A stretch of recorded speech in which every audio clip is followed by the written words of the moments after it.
Hola, ¿qué tal? En este video mostraré una forma de reutilizar una fuente de alimentación conmutada.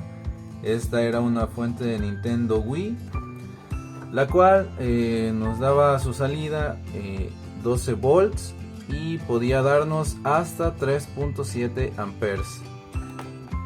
Bien, como tal, esta fuente pues nos puede servir para diversas aplicaciones, ya que pues 12 voltios es un voltaje bastante común para alimentar pues varios aparatos electrónicos. El único inconveniente es pues su conector que tenemos aquí, pero esto se soluciona fácilmente. Podemos comprar un adaptador y bueno, solo sería cortar esta parte y pues soldar el adaptador de DC, o en su defecto si tenemos alguna otra fuente que ya no nos sirva, por ejemplo esta de aquí, la cual tenga pues este mismo conector, sería simplemente cortar a partir de aquí y pues desoldar y soldar pues el cable viejo por este otro. Pero bueno, lo que nos interesa del video en sí es modificar el voltaje de salida de nuestra fuente. Y bueno, ahora sí procederé a destapar la fuente. Aquí ya se puede apreciar la placa de la fuente. Y bien, aquí podemos distinguir en esta parte de aquí la división de la línea de AC y la línea de DC. También conocida la línea de AC como parte caliente. Y bien, distinguimos aquí como un puentecito estos dos optoacopladores que sirven como una retroalimentación pues de estas dos partes, ¿no? Pero el que nos importa es este componente de aquí, que es el que se encarga de regular el voltaje de salida.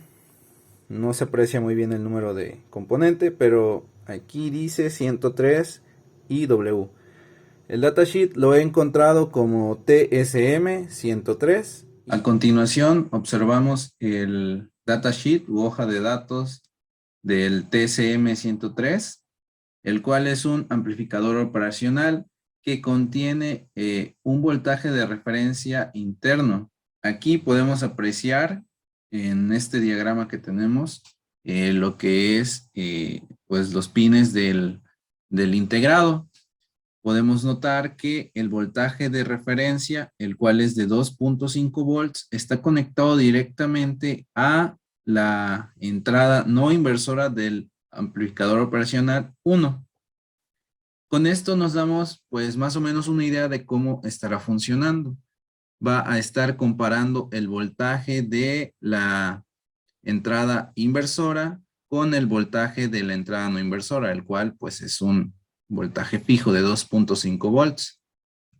Como tal, este datasheet no nos muestra una aplicación típica o un diagrama en el cual nos podamos basar para analizar pues la placa que tenemos. Sin embargo, observando detenidamente el integrado, recordé que es bastante parecido al AP4310, que también es un amplificador operacional dual con un voltaje de referencia interno. Este es el integrado que analicé en el video anterior de modificar el voltaje de una fuente conmutada, y como podemos observar es completamente igual en su diagrama de bloques.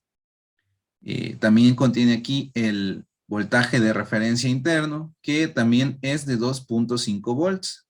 Podemos ver, comparándolos, que es el mismo pinout de ambos.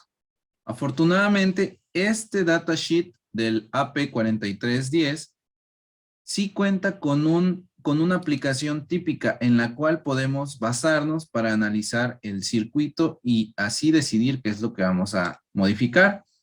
Es este que tenemos aquí. Ya lo mencioné en el video anterior, pero bueno, lo que nos interesa es esta parte de aquí. Y bueno, aquí podemos ver el voltaje de referencia que llega a la entrada no inversora, perdón, del amplificador 1.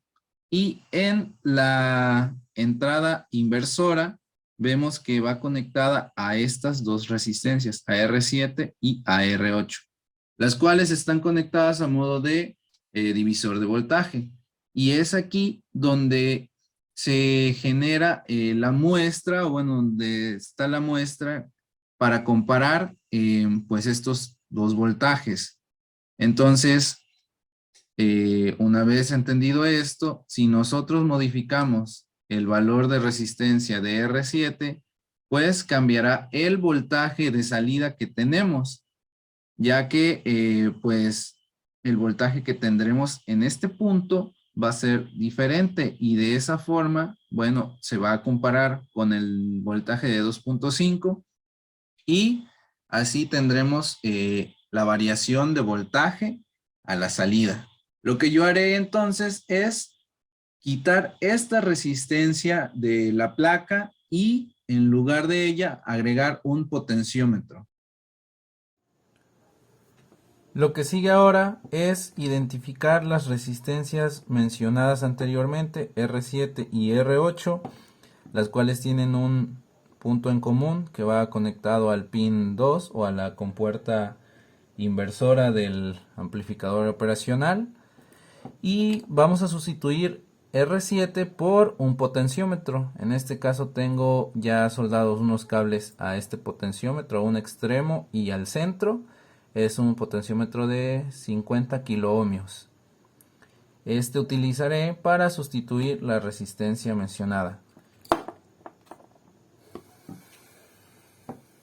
Para encontrar estas resistencias vamos a ayudarnos del multímetro. Lo pondremos en escala de continuidad. Y bueno, vamos a identificar primero el pin 2 de nuestro integrado, el cual es este de aquí. Este es el 1 y este es el 2. Y vamos a ir tocando con la otra punta las demás partes de nuestra placa para encontrar el componente que estamos buscando. Aquí. Bien, aquí he encontrado. Estas son las dos resistencias que he mencionado. Ya las tengo localizadas. Y lo que hace falta es distinguir cuál es R7 y cuál es R8. No sé si se puede distinguir aquí las resistencias. Y bien, para eso, bueno, R7 va conectada al positivo de la alimentación, que en este caso es este cable de aquí. Entonces, bueno, vamos a poner la punta del multímetro en esta y vamos a ver cuál de esas dos resistencias tiene conectado a tiene conexión a ese punto.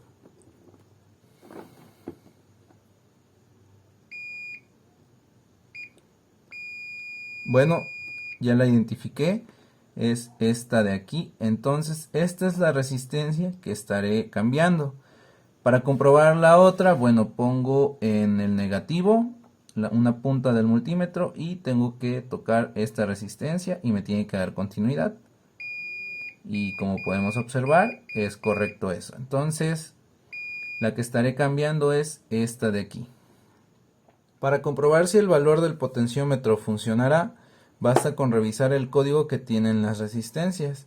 En este caso, R7 tiene escrito 153, lo cual nos da un valor de 15 kiloohmios. Nuestro potenciómetro de 50K va a darnos resultados al momento de variar el voltaje. Bueno, como producto final, aquí pueden ver ya el potenciómetro soldado a la placa. Esta ya está alimentada y bueno, aquí podemos observar el voltaje que está midiendo a la salida el multímetro.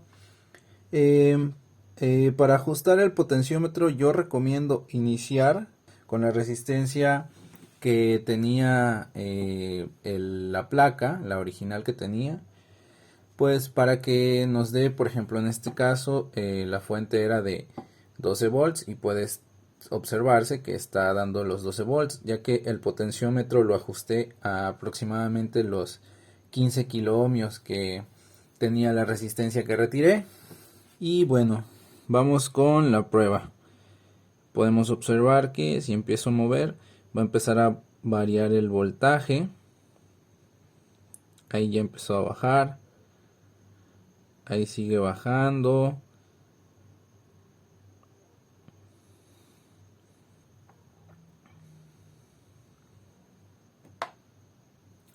Bien, si por ejemplo quiero 5 volts, ya lo he ajustado, le he dejado un poco más de los 5 volts. De todas formas, algunos componentes tienen cierta tolerancia y bueno, este voltaje sería adecuado para alimentar algo de 5 volts. Otro voltaje de alimentación común, bueno, son 9 voltios y aquí podemos ver que ya la he configurado para 9 volts. Si lo que yo quiero es subir el voltaje, debo considerar que la placa tiene un límite al cual puede llegar el voltaje de salida. Para observar lo que pasa, bueno, vamos a ir aumentando. Vemos que ya va llegando a los 12 volts y en cierto punto, si sobrepasamos el voltaje al máximo que puede llegar, empezará a caerse el voltaje, como podemos ver. Cuando nos ocurre esto, bueno, lo que debemos hacer es desconectar la fuente y esperar a que se descarguen los capacitores que esta tiene. Y después de esto, bueno, regresar el potenciómetro a un valor anterior del que fue el corte de nuestra placa.